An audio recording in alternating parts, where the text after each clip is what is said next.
Yeah, good evening, everybody, and welcome to Sakonnet Preservation's annual meeting. And for those of you who don't know me, my name is Joy Elvin, and I'm the Executive Director.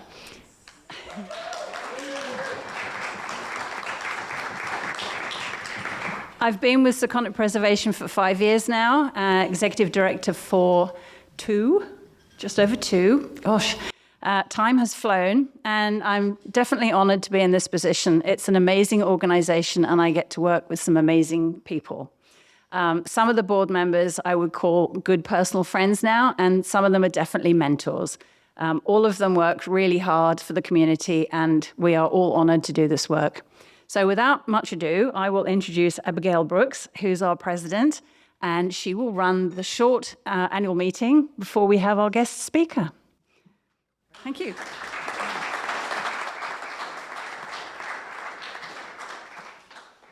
Wow, this is so great. Thank you so much for supporting in all the ways that you do the work that we do. It just matters so much. So here we are, the annual meeting of Sakonnet Preservation that marks our 53rd year protecting the rural character and natural resources of Little Compton for the lasting benefit of the community. Rhode Island's first community land trust. It's pretty great.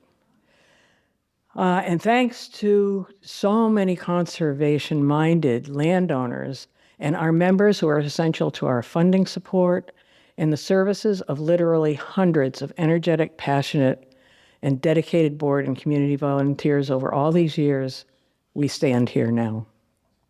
As a community, we are deeply indebted to the many generous landowners who have chosen to donate or sell either a conservation easement or outright ownership of their property to this organization for permanent protection as open space.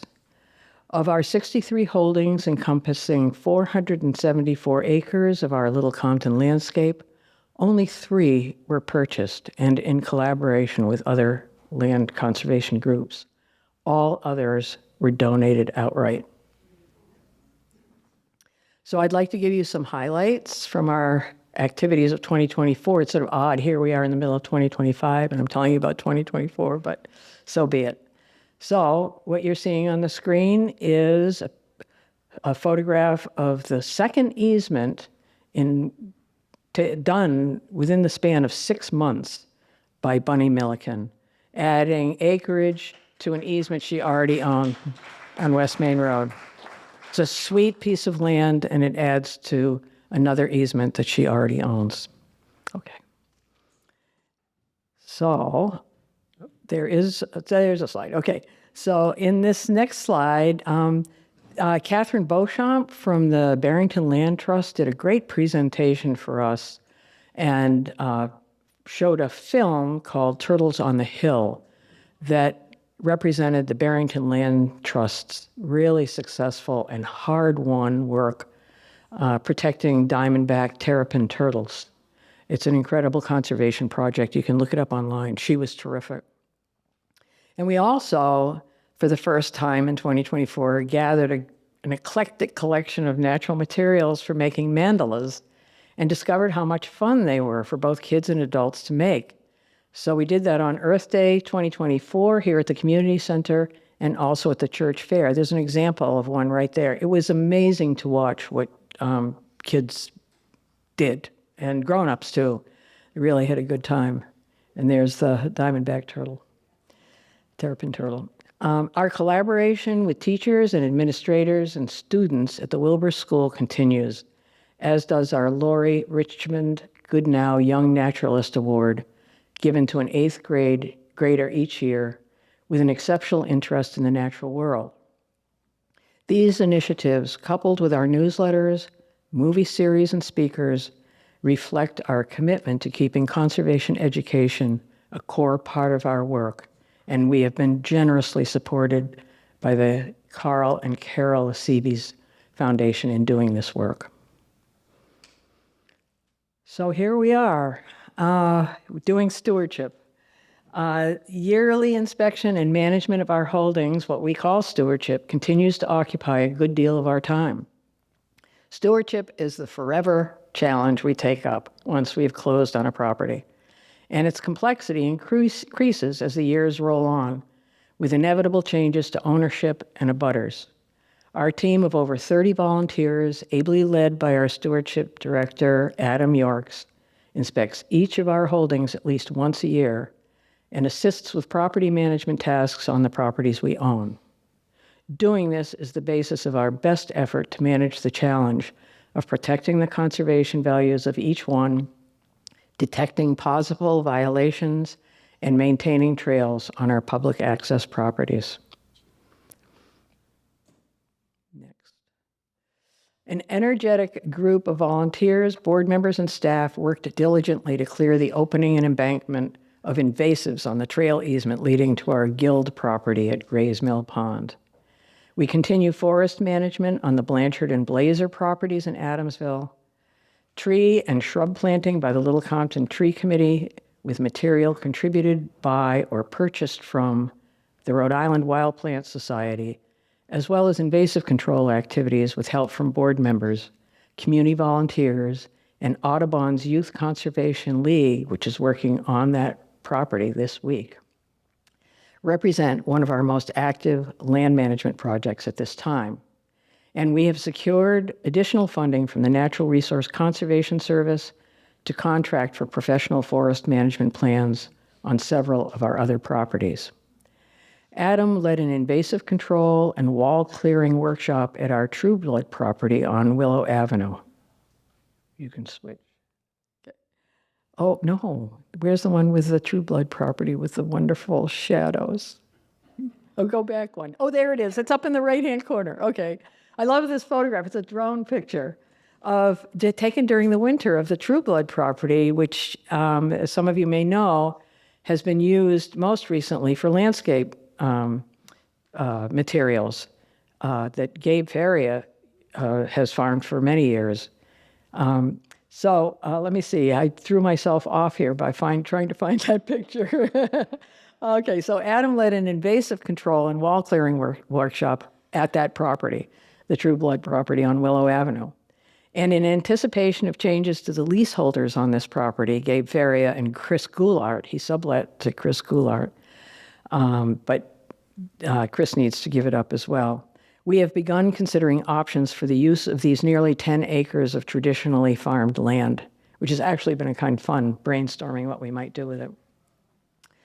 Our steadfast monitor for East and West Islands, Jeff Dennis, who's up here right next to me at the very end of the top row there. I was so pleased to see that his picture got put there.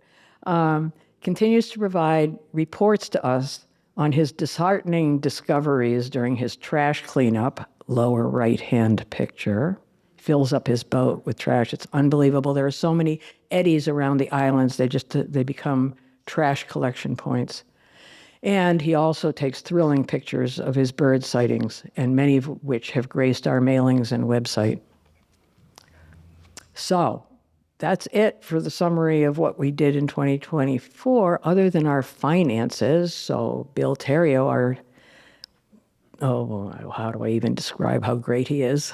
Treasurer will come up and tell you about the 2024 finances.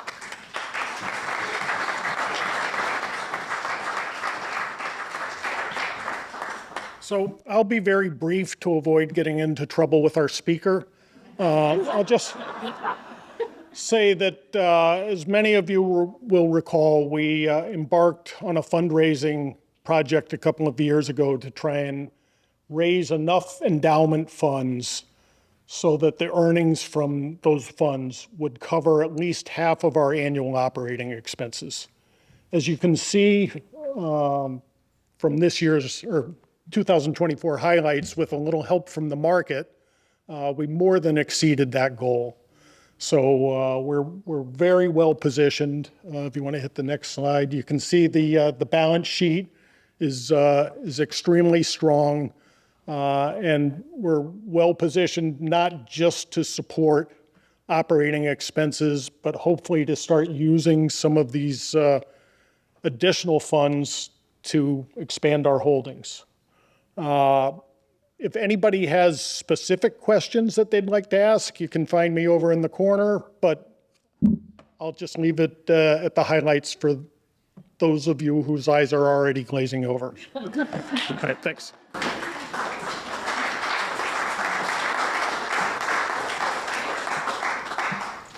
I just had the pleasure this evening of seeing Mara Shore, whose dear father unfortunately passed away this past winter. And she was just extraordinarily instrumental, along with a number of other people, in helping us raise the funds that we did during that campaign, and then pull off the celebration that blew all of our minds. It was so much fun and so successful in 2022, celebrating our 50th anniversary. But yeah, thank you, Mara. There's so many others to thank for all that. I was telling Mara tonight, it was absolutely transformative for our organization. So it's something. So the next order of business is the election of our officers and directors for the coming year, and I'll try not to screw it up this year the way I did last year. So yours truly, President, Peter Rowley, Vice President, Bill Terrio, Treasurer, and John Cook, Secretary. Directors Paul Bazzoni, Mikhail Brownell, Herb Case, Nan Haffenreffer, Maureen Hayes-Harrington, Warren Jagger, Sheila McIntosh, Jeff Manning, Jeannie McAllister, and Judy Melanson. And what I need is, from the membership here, a motion to support this slate that was introduced by the nominating committee and supported by the board of directors. May I have a motion? A second? All in favor? Any discussion? Any opposed? Slate passes. Thank you very much.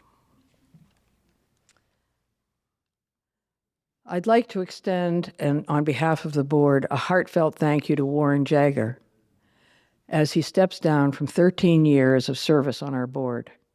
As a multi-talented photographer, graphic designer, and artist, he has contributed enormously to the organization. He suggested that Sakonnet preservation be used most frequently as our title to express the very heart of the work we do, as he redesigned our logo, as opposed to Sakonnet Preservation Association. This played out on our letterhead and on signage posted at our public access properties. He and his wife Janet hosted an early friend-raising gathering as we launched our successful campaign for Sakonnet preservation. His design of fundraising materials for the campaign and the culminating 50th anniversary celebration, everything from promotional materials to the programs on the tables the evening of the celebration, were beautiful and captivating, representing not only his skills, but his passion for our work. He redesigned our hard copy newsletters, and his wife Janet, along with Rhea Goff, volunteered as editors for a number of years. On top of all that, he gave us wise counsel about our investment strategies and has agreed to continue helping us with the newsletter layout. We are enormously grateful for these gifts of time and talent, Warren. Thank you.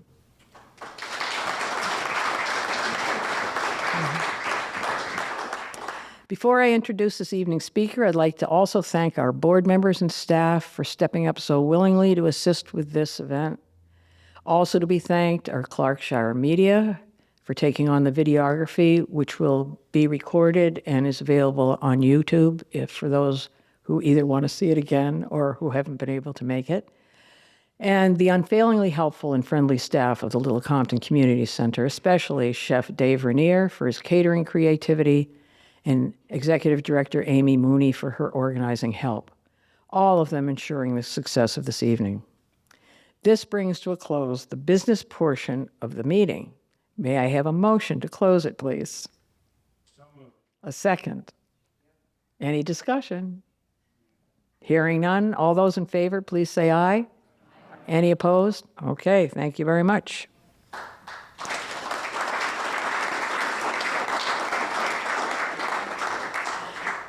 So now it's time to introduce our presenter, Sue Terrio.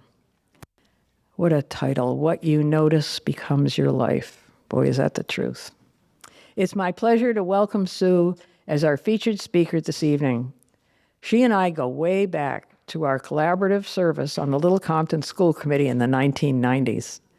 Little did I know then that we would wind up collaborating once again in service to our shared passion for protecting and enhancing habitat on the landscape of this special place we call home.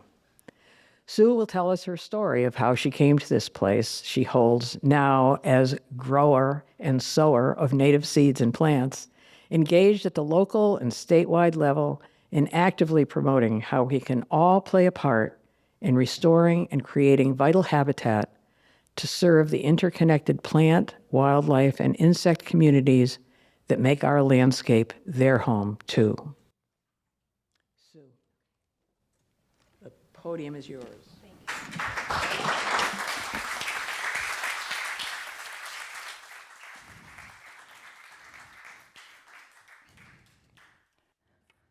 So, Abby, I have so much respect and admiration for you, and I thank you for that introduction.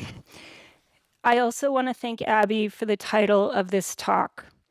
It was on the refrigerator of someone dear to her who is no longer alive, but she is with us tonight. All right, what does the title mean? What you notice becomes your life. Maybe it resonates with you. Maybe you feel the same way. But I feel like I've spent my life observing. And these observations cause me to wonder and ask questions. And then I just feel driven to find the answers to the questions. And then sometimes when you do find the answers, you feel compelled to act. Thanks. So, when did this journey begin? If I may read a line from the most recent newsletter of the SP of the SPA. Oh, that's cool. Okay. Okay. Joy wrote this. I loved this line. The greatest gift we can offer our children is not structured enrichment, but the freedom to discover the natural world with wonder. For in those seemingly simple moments of play, future scientists, artists, and visionaries are born. I was lucky to have that kind of childhood. I hope I gave my kids that type of childhood too. But let's flash forward to adult life. I think my journey began when my husband and I moved from a house that we had lived in Little Compton, like for over 20 years, raised the kids.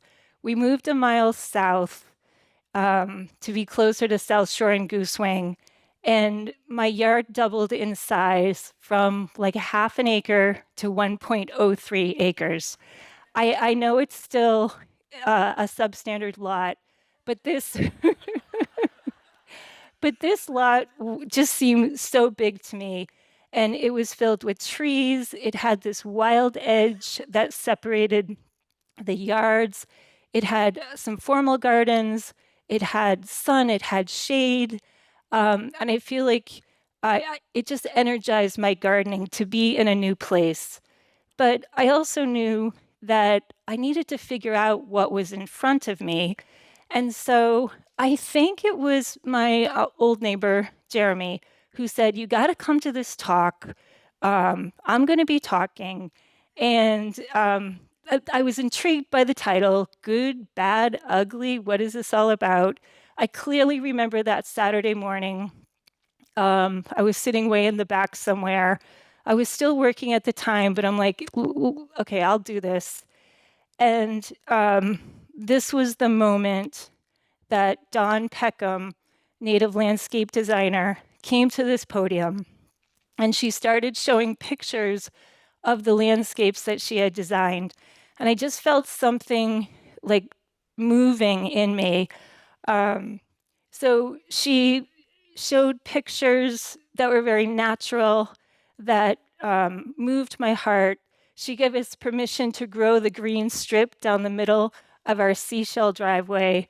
And I fell in love. But then she started talking to my scientific brain. So I taught seventh and eighth grade science at Westport Middle School. What a privilege and an honor. And now Dawn starts talking about how your plants in your yard are supposed to pay rent. And so let's take a look. Please tell me those numbers. So how much rent does a bayberry pay? How much rent does an arrowwood pay? And how much rent does a pagoda dogwood pay?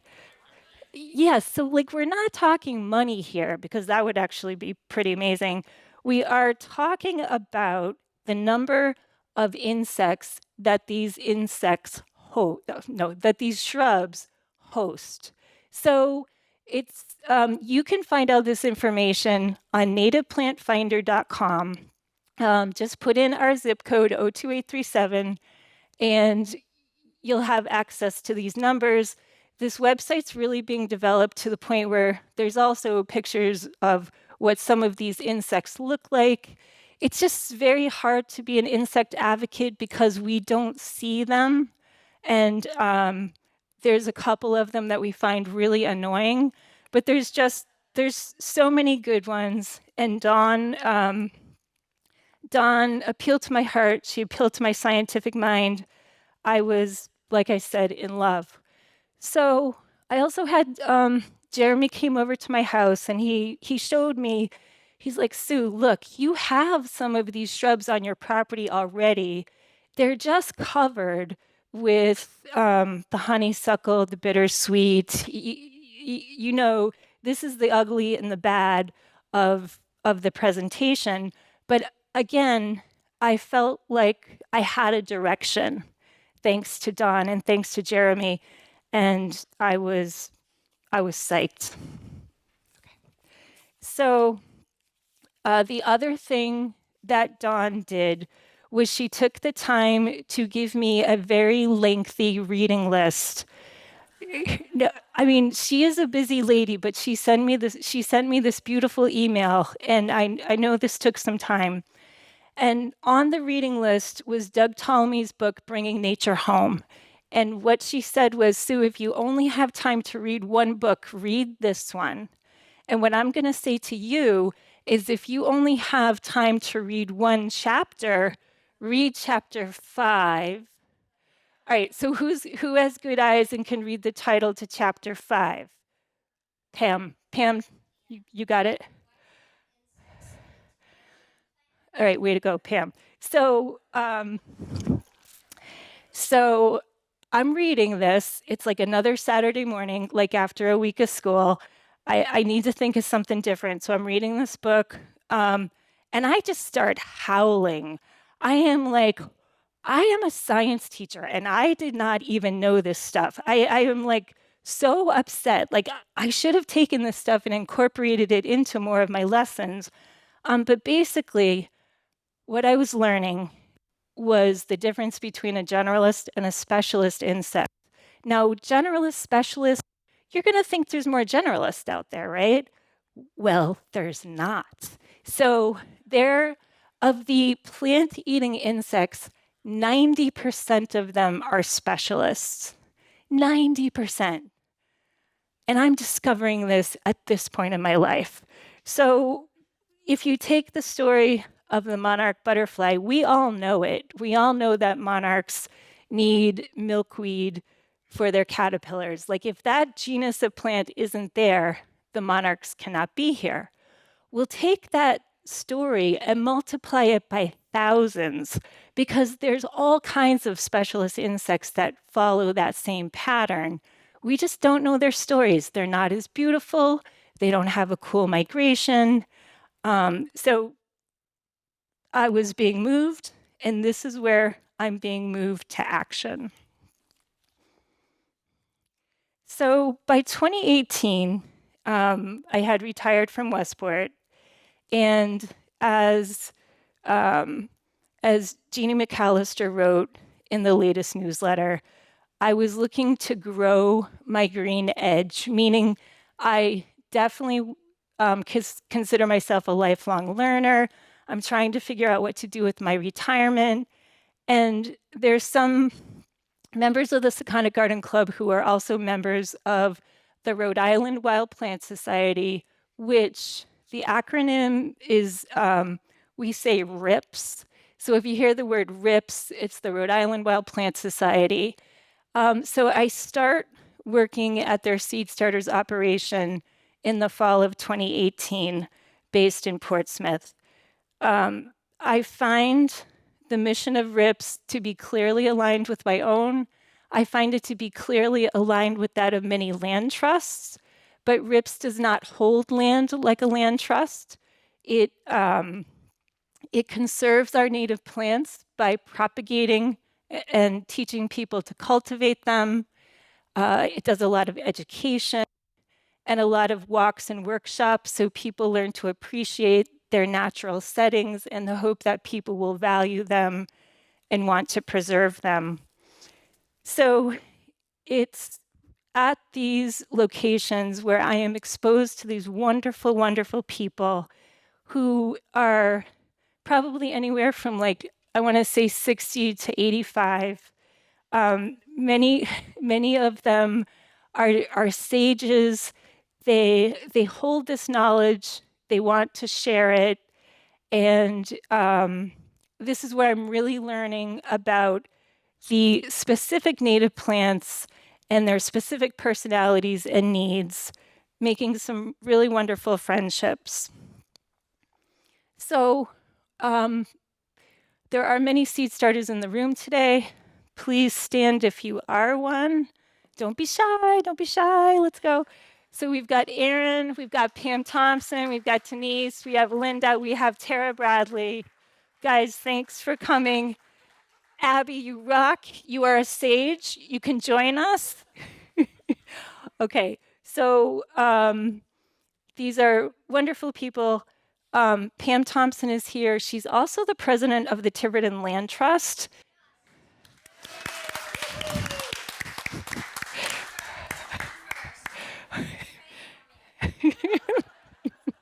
Pam is also our plant cell chair, so she took over for me. She is an amazing leader. Pam, don't forget to get those plant cell cards out amongst the audience. Okay, all right. So I've been with RIP since 2018. About 5 years into my stay, they lose their 30-plus year location because the greenhouse that we were renting space from, the man, he was 80. He wanted to retire. And I now am looking for someone to help us find a new home. And it turns out we needed to build a new home. I couldn't really find anyone to take this project on, and I did not want this group to not have a home. So RIPS constantly challenges me, and this was a big one. So it took us about 1.5 years to find a new home, to build a new home. I learned a lot about building structures, and I just want to take a moment to thank Bill Terrio, because I know you know him as a finance man, as a handsome face, but this man, do you see those things? They're called end walls, the wooden things at the end of these greenhouse structures. He designed it, got the materials, and built it. So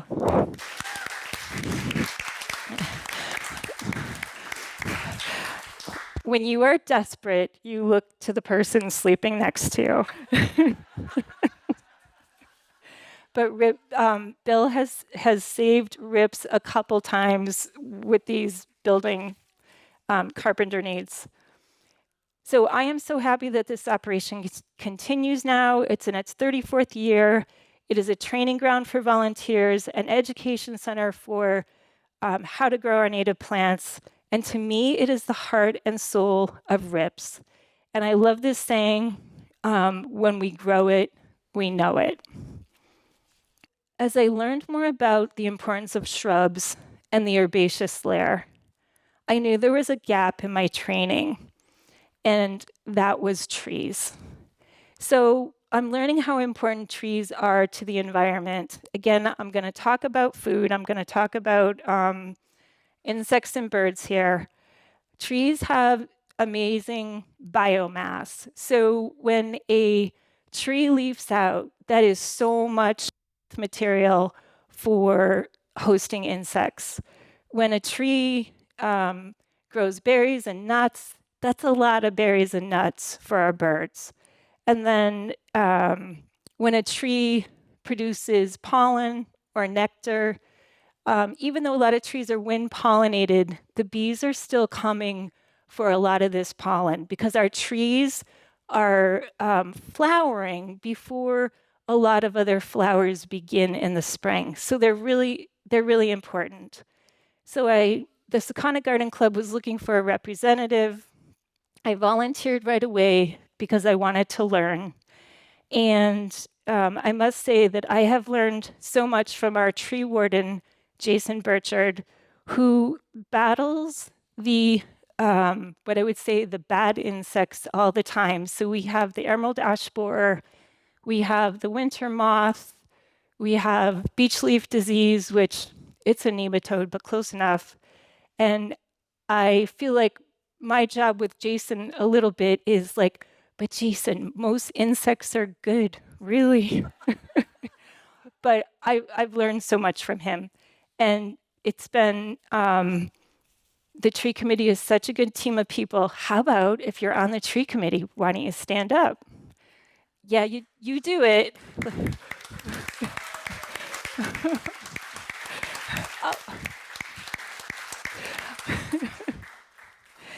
Okay, so it is the tree committee that brings me sort of my first plant connection with the SP. So the SP asked for, it says SPI on the slide, but you know what I'm saying. The SP asked for 3 swamp white oaks to be planted at the Meehan Triangle. If you don't know where the Meehan Triangle is, it's across from Taylor's Lane. It's where West Main Road and Old Main Road make a shape that to me looks like a paramecium, but apparently, apparently it's a triangle. Guys, I don't know what happens when I get up. I just can't not make jokes. I'm sorry. Okay. So I was so impressed with this piece of land because, we're there to plant a few trees. We're there to figure out where to plant them and to maintain the open plains-like feel. But I'm literally blown away by the biodiversity here. So there are all kinds of native grasses, native ferns. There are all kinds of shrubs. This place is just a shrubland waiting to explode. Like, I feel like if you turn your back, these shrubs are just gonna take over. There's trees, there's all kinds of flowering plants. We were just standing there with our mouth open. And so Abby kind of forms what I'm going to call a think tank. And it was members of the stewardship committee. She invited some tree committee people there. And we just kind of start brainstorming how to use the property for educational purposes. And one day, I just start babbling about insects and how they need dead stalks to nest because I'm armed with all of this book knowledge from the Don Peckham reading list. And the people, they're listening to me. So I said, why do we mow the whole thing in the fall? Can we leave any of this standing? And instead of just saying, we mow in the fall because that's what we do, they listened. They were willing to experiment with that mowing schedule. Last year's talk with Josie, Jeremy, and Adam covered that fully. And it's just it's such a learning experience to be able to read something in a book and then apply it in real life, because, well, that's where the learning really happens. So I'm really grateful to have had that experience. So here's a couple shots from the Mayan Triangle this past week. I think for me, the rose milkweed, also called swamp milkweed, but doesn't rose sound so much prettier? It's in bloom. And it is a super garden-friendly milkweed. It's not as robust as the common milkweed. But here's what I want to say. We want you to visit this property. We want you to walk on the newly mowed path that is, so you can really get in there and you can start seeing what I'm talking about.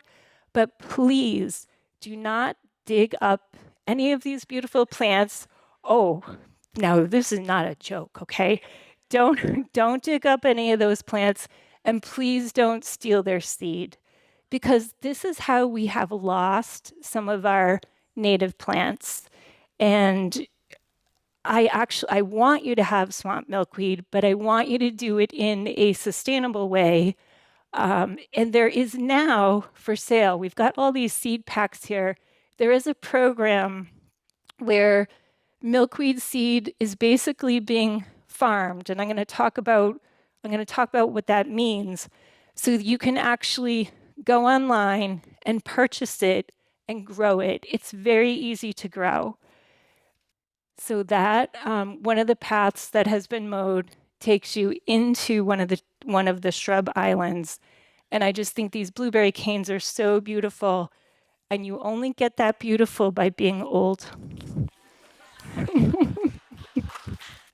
Okay, so another brainstorm session at the Mayan Triangle, and I think having meetings in natural landscapes is a good idea, because it really gets the ideas flowing. At this brainstorm, Abby was looking for someone for the annual meeting, and the thing about seed starters is there are seed starters volunteers. Thank you. Seed starters volunteers who are constantly studying the science and the plants that best support insects and birds. And so the people I was working with knew about Heather Holm. And so I'm like, Abby, what about Heather Holmes? And it's kind of like Make-A-Wish Foundation, because Abby then gets her to come from Minnesota to come and be your speaker. So that was a couple years ago. I don't know if you saw it, but I learned a lot from her. She walked through the Mayan with us.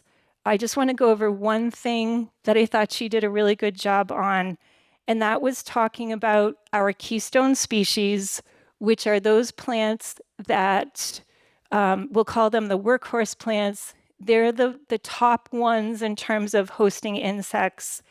And for trees in Little Compton, that would be our oaks, our cherries, our birches, our willows, our poplars, maples, and our pine.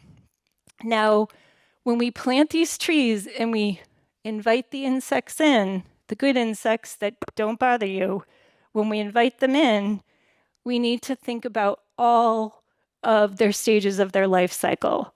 So apparently what happens is the caterpillars that are up eating the leaves, you don't even see them, they do need to come out of the trees to pupate. So they come out of the trees and they need a soft place to land.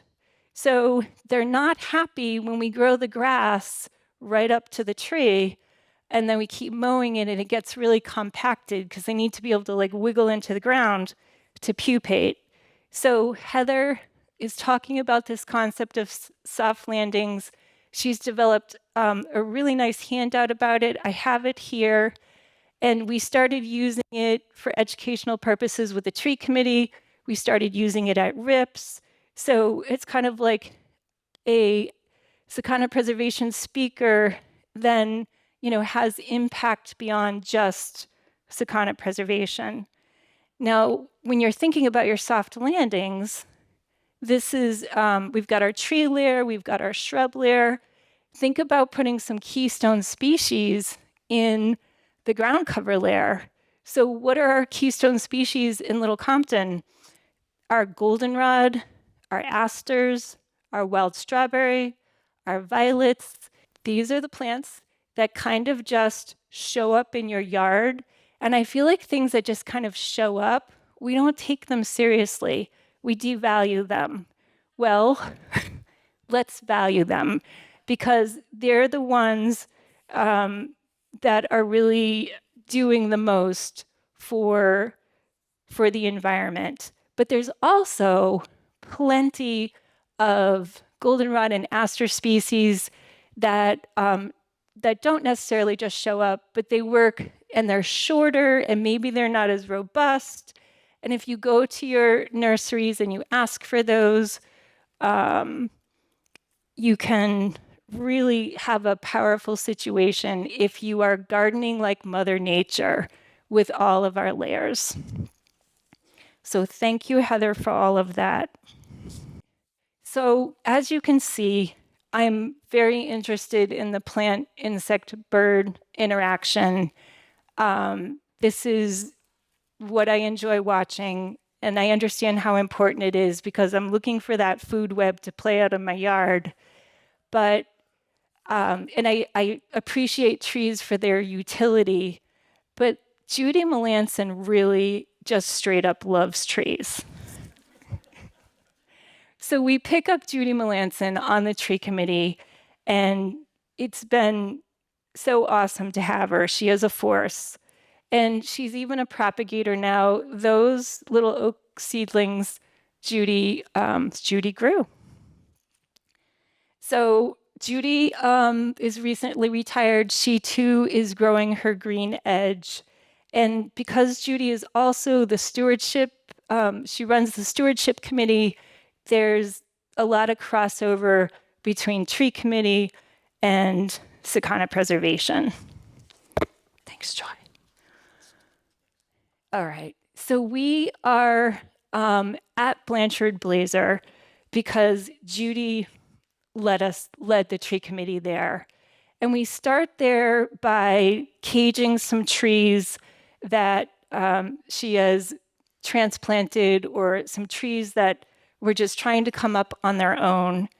Now, Judy is a big advocate of this property, and I feel like every property needs an advocate. Let me tell you the story of this property if you don't already know it. So there was a major loss of the oaks. And as Jason Burchard would say, it's usually not just one thing that kills a tree, it's an accumulation of events. And so there was the winter moth, there was the gypsy moth, which is now known as the spongy moth, and there was drought. And so the oaks fell. So with the oaks down, the forest floor was receiving a lot more light than it was used to.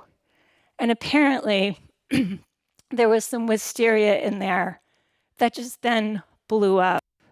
So wisteria is one of those ornamental plants. We love to have it, it's beautiful, but it can get us into trouble in our wild spaces. And so Adam really eloquently explained during one of our work sessions how, and with normal oak loss, the light hitting the floor would inspire the shrubs to grow, which would act as a nursery for the new trees coming up. But with this wisteria, the whole succession is halted. And so the part of this management plan is to help that succession along by doing some plantings. So you'll also see cages like this in Wilbur Woods that are protecting some oak seedlings. Those oaks weren't planted. Those oaks were just growing there naturally. But there's a lot of deer pressure in Wilbur Woods. And so Wilbur Woods has really, really young trees, or it has old trees, but it has no teenagers. And so the cages are an effort to help with the tree regeneration. And what's kind of crazy is I was in there a couple days ago, and there's this big tree down, and right next to it is a cage with like a little tree. So it kind of like, it would have been a good slide. There was also a glass ball. So I didn't know what I was supposed to do. So I'm like, that is so pretty. But like, I was on my bike and I'm like, do I take it? I didn't know what to do. So maybe it's still there. Okay. The cartoon, oh no, let's go back to the cartoon. I just want to, Judy, that's for you. Because I know that this property is a handful. You are the advocate for this property. I know it's overwhelming. And when I feel overwhelmed, that's my favorite saying right there. So that's for you. All right, another glimmer of hope is the planting that Abby referred to. So if you're driving down Colebrook and you look off to the right, you might see the tops of some metal fencing. So Adam had this cleared area that he wanted to do a planting, and Rips, being in transition with its hoop house space, had some plants that were available. And these plants are very special to us because they were grown by some people who are no longer alive. And it's fun to have them here in town so we can watch them grow. Dorothy Swift. Okay. All right, everybody doing all right? I'm on my last topic. Okay. But, all right. And it's kind of funny because there's no notes now. Like the first page, look how crazy that is. Now, there's like no notes because there's no notes because this is really like the now. So this is going to be about the native planting box. Why do that? The native plant box is set up at the Art Cafe, and it really was a cry for attention. Now, let me tell you the story behind that. So I have to credit another Sakonnet Garden Club programming. The Sakonnet Garden Club Programming Committee is led by Donna Pilkington.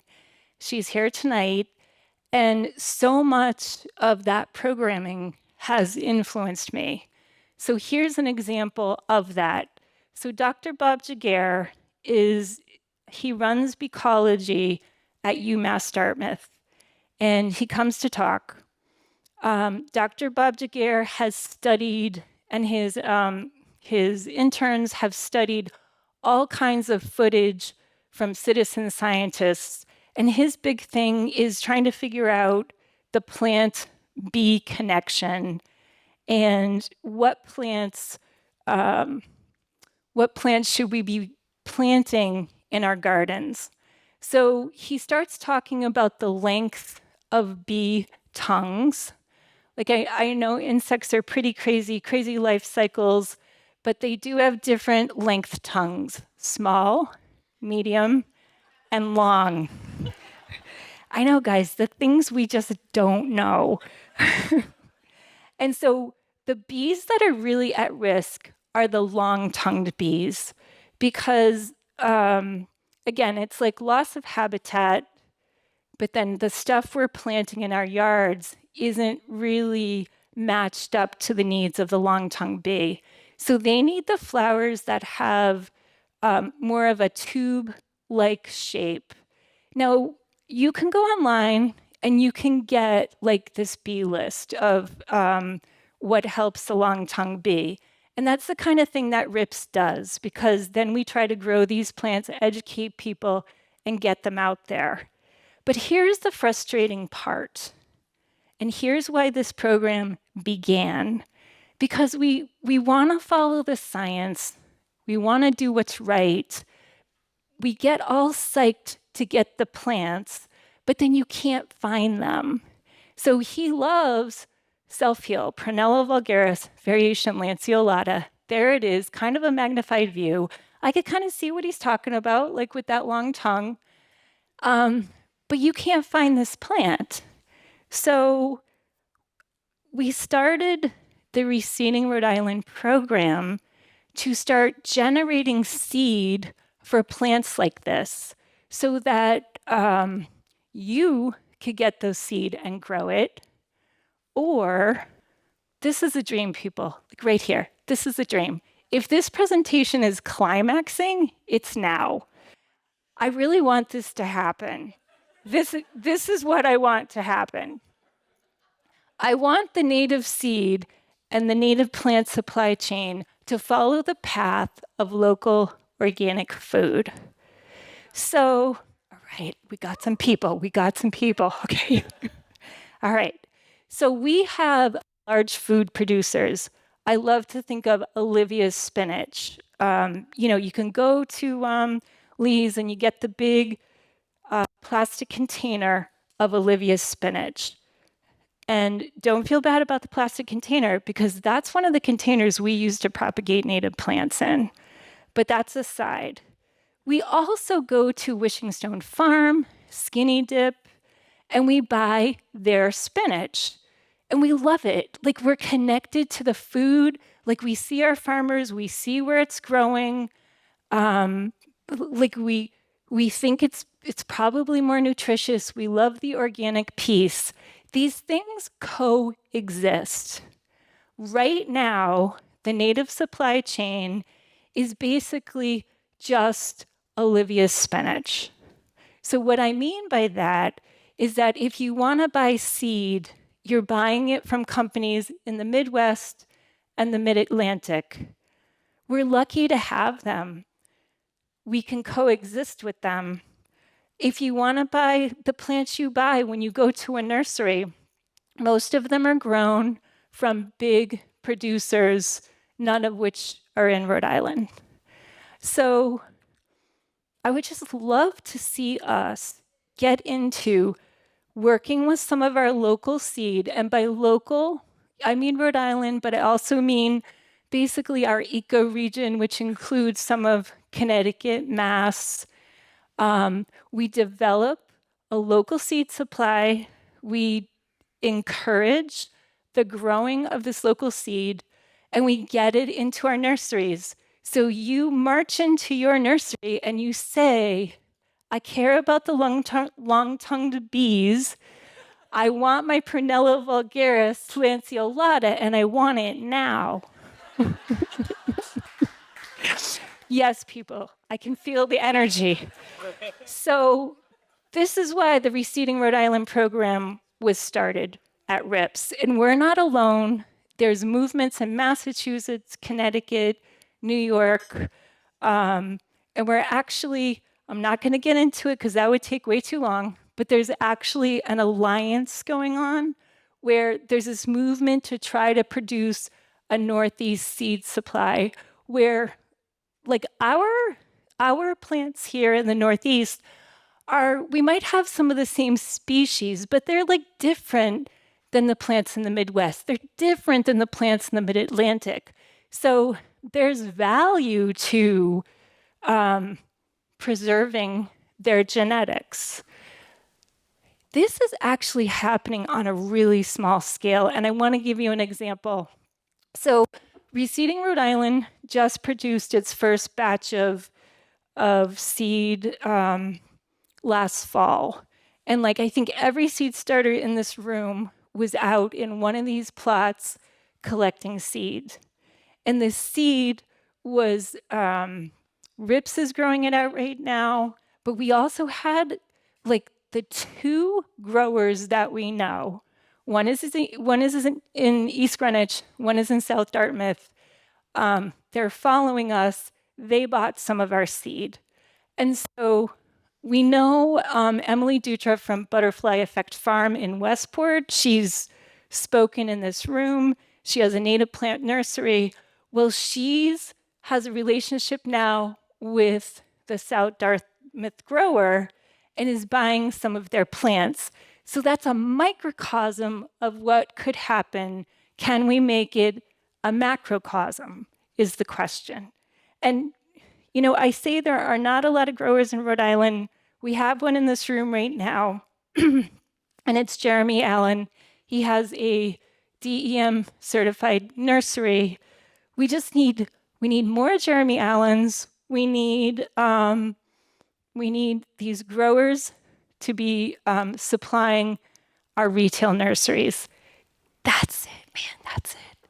So the other thing is, while we hang out and wait for this to happen, we've been trying to empower people to take this seed and grow it themselves, because how long are we gonna wait, right? So let me just quickly tell you how this works. So that is Westerly Land Trust. I know the year right now is 2025, and that Bob Jagir wanted that seed back in 2017. It's been 8 years. I'm gonna email him anyway. I'm like, do you still want this plant? Because this fall, we're gonna have that seed. Yeah, people.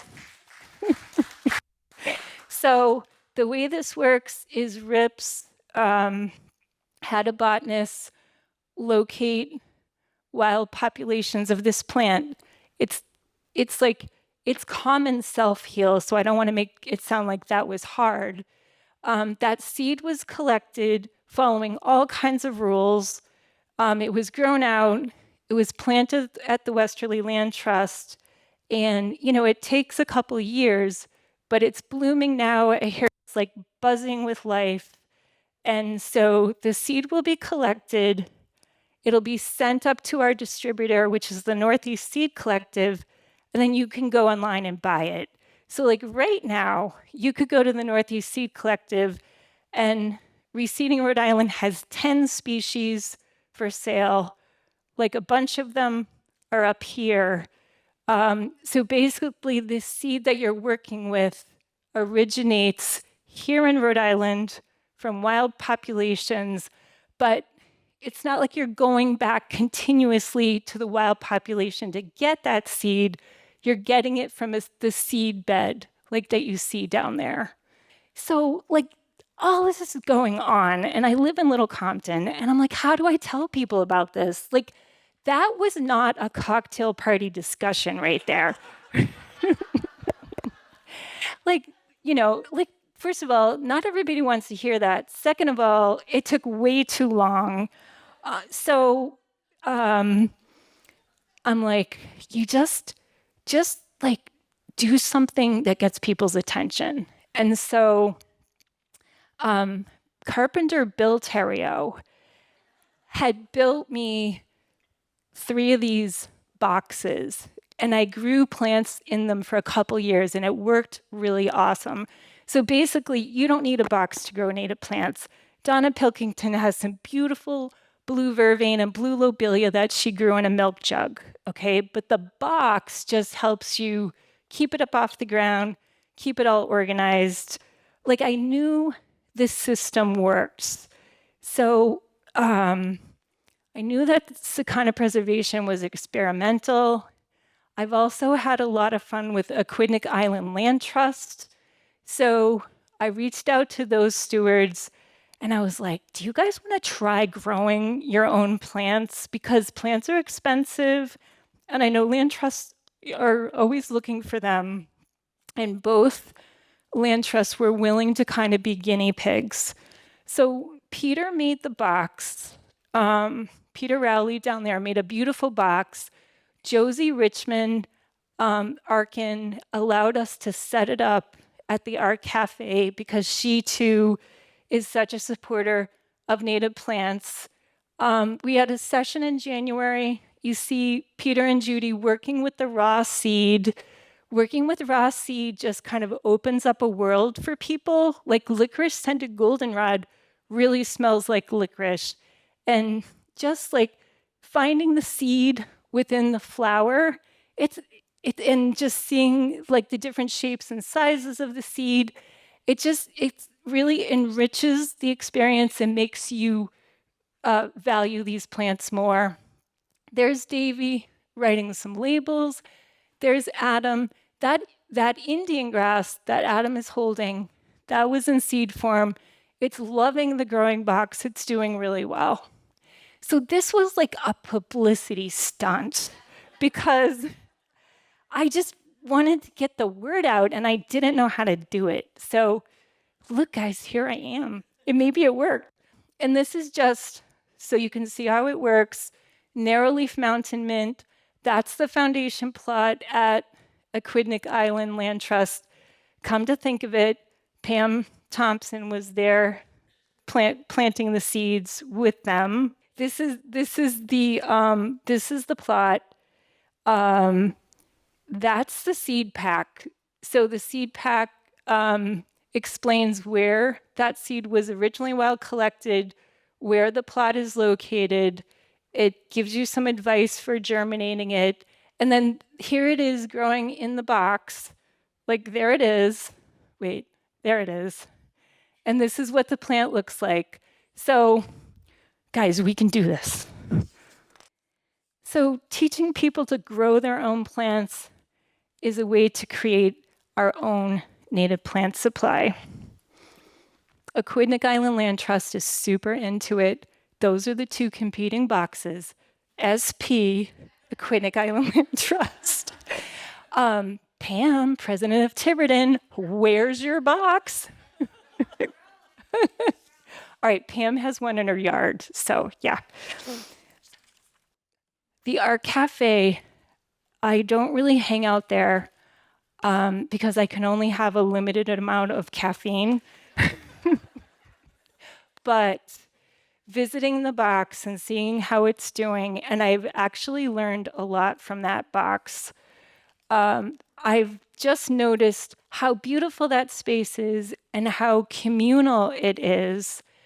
And I just have really admired this planting because what Josie does so well is integrate natives with our non-native plants. So you can't see it, but there's the road, a stone wall. There's a wall of green that is Joe Pye and goldenrod. It's basically a wall of green because it hasn't really bloomed yet. And then in front of that, she has some beautiful bulbs. I don't know their names because I kind of only know native plants, but they're beautiful. So I love this picture because I know Don Peckham talks about plants paying rent, and the Joe Pye and the goldenrod are, but then so are these non-natives here because the rent that they're paying is more in beauty to the humans because people just come up to these plants like hummingbirds. Like there was this one lady sketching them. Like every time I went there, there were people interacting with those beautiful plants. So I think this idea, you always need, what do I call it? Like the star of the show. And like sometimes these native plants aren't the star of the show, but mixing them in with some non-natives, totally fine to do. Jeremy, can you believe I just said that? I'm evolving. So this is Town Landing, and that is the traffic oval that has all kinds of native grasses growing in it because of their long roots to prevent erosion. So this is funny. This last page kept making me choke up, so I read it, I wrote it out, but now I can't find it. So here I go. Every person counts. So I feel like we're just kind of a bunch of people in a pinball game.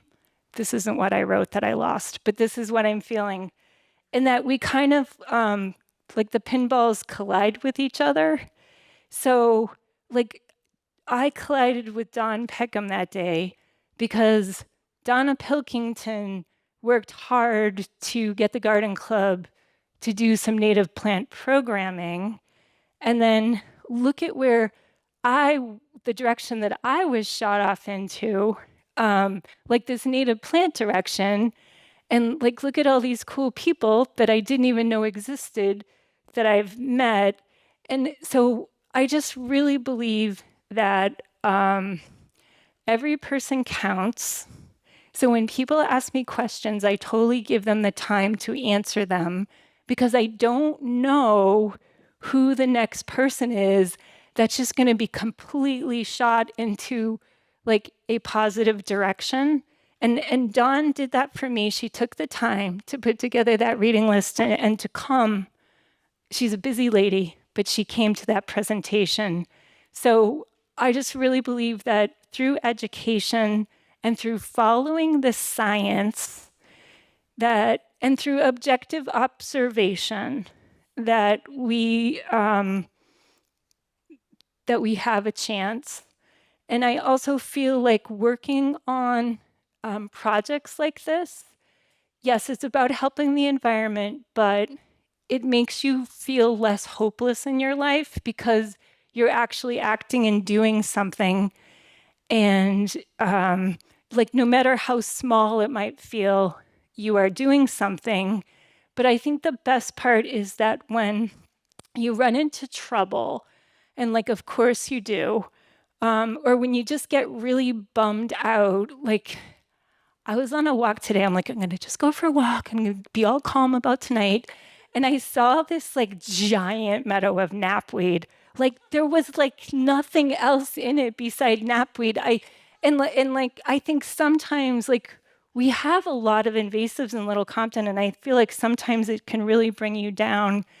But then you have your fellow volunteers who just kind of like lift you up again. It's like, okay, you're tired, get some rest, and I'll like see you the next day. So we help each other out, and also like Mother Nature is counting on us, so let's help her out too.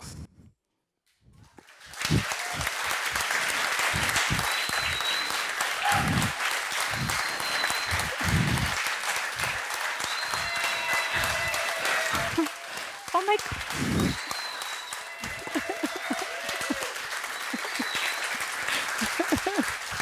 All right, thank you.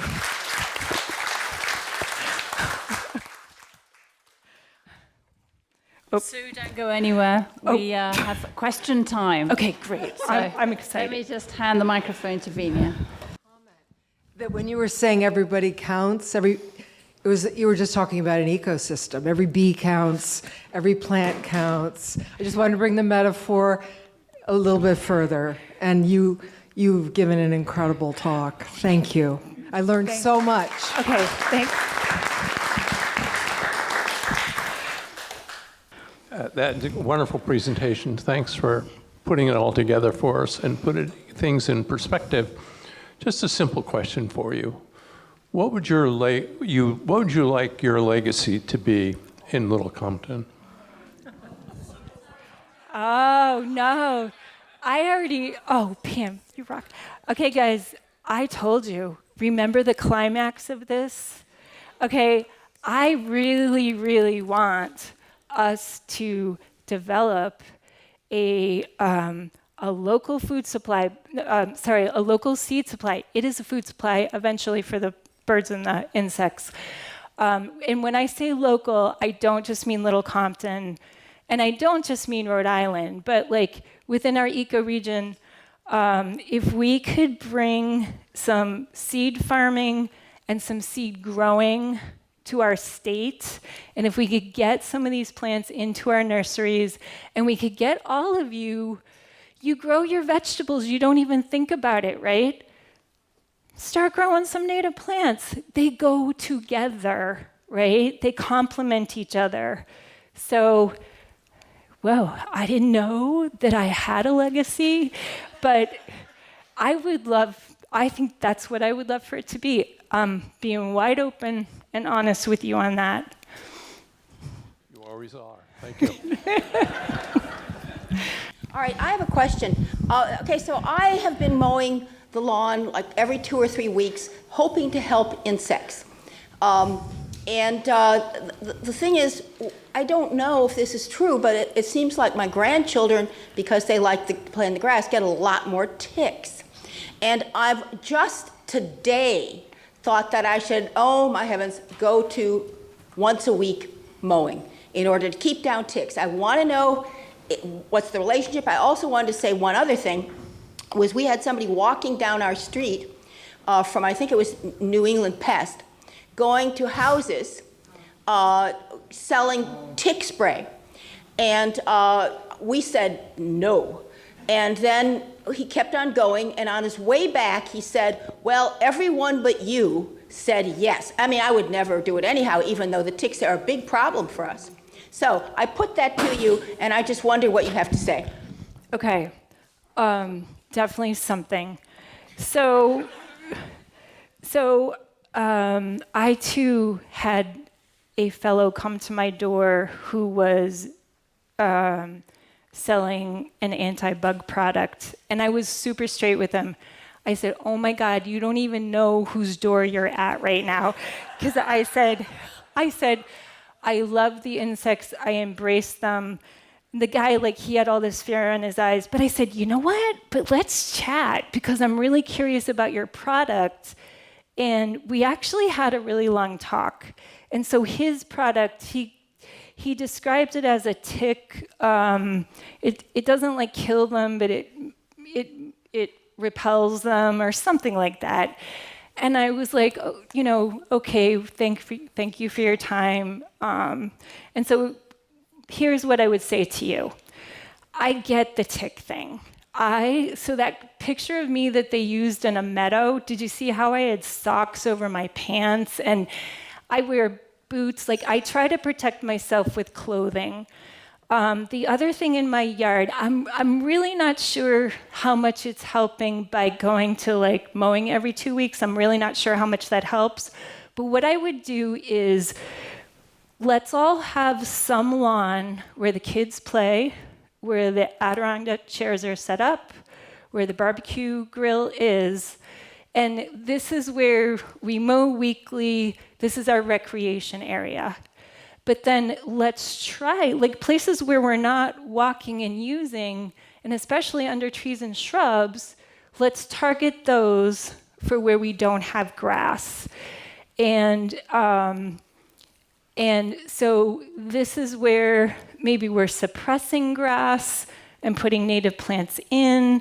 So if you drive past my house, I'm at 2 Tuniper Lane, you'll see that I have this, what I think is a beautiful choke cherry. We call it the magical forest. I'm not mowing under the magical forest. Bill does mow a path through it. And so that's not an area where, I hope I have grandkids someday, where they're gonna play. They're gonna walk on the path. And if I go into that area to like pull invasives, then I'm wearing my long pants, socks over them, like I'm prepared, and I do a tick check after. So I hope that wasn't too long of an answer, but number one, people, we have to stop poisoning the insects. It's the number one reason why there's so few. Like, Bill and I we drove round trip from Duluth, Minnesota. I think we cleaned the windshield twice. When I was a kid and we would go down to visit my grandmother in Grundy, Virginia, my parents would stop the car every 2 hours and be like, like with the windshield. And that was like, we found the bugs smashing on the windshield. That was part of the entertainment because there was no electronics back then. So the windshield test is one that says our insects have a problem. And I don't know how to communicate to the town that we've just got to stop applying the poison.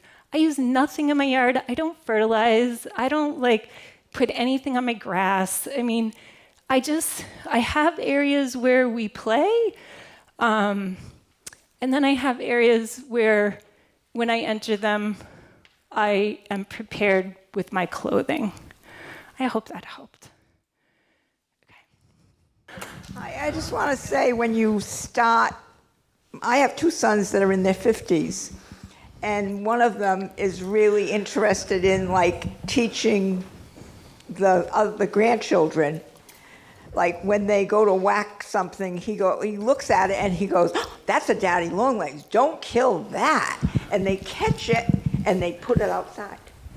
And that happens with mostly anything that they see, or they go to, the kids are now getting to be like 11 and, so they're doing the same thing. And they know what they look like. And I've even started, when I see a bug, I will know where it is. And when he comes, I say, "What is that?" And, "Oh, that's a good one," he'll say. No, So, which is awesome, because that's the future right there. yeah, I was going to say, and it is working. Like I said, he's 50, and these kids are now 19, 20, and it does work. But it's like when sometimes when people are there and they're like saying, "Oh, catch it and put it outside," everybody's like, "Oh, just kill it." But he doesn't. He said, "No, we can't do that, because then we'll have none of them."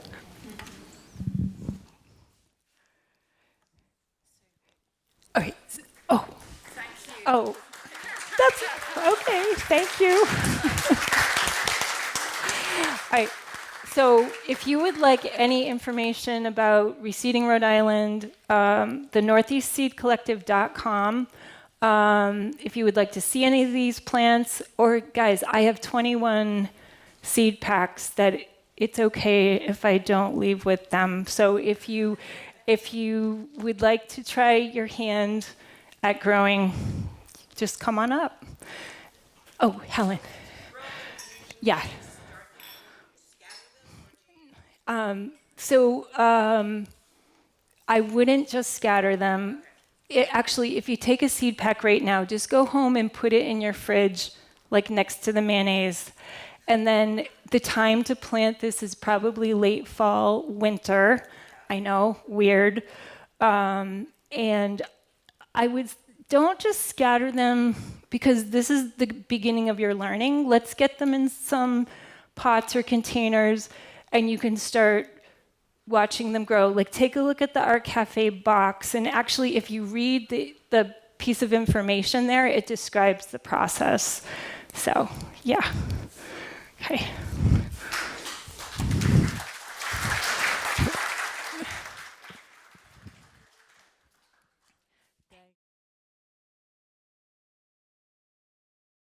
Really, just an amazing presentation. I mean, just another example of the wealth of treasure we have in this community of people working so hard on important things, and what this landscape, in a way, inspires for all of us when we talk about a legacy. It's legacy work, all of it.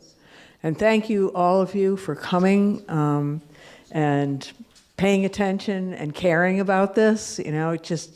It's gasoline in the engine, for all of us who are doing the work and helping to spread the word so that it becomes something that all of us are participating in as a community. So thank you, thank you, thank you.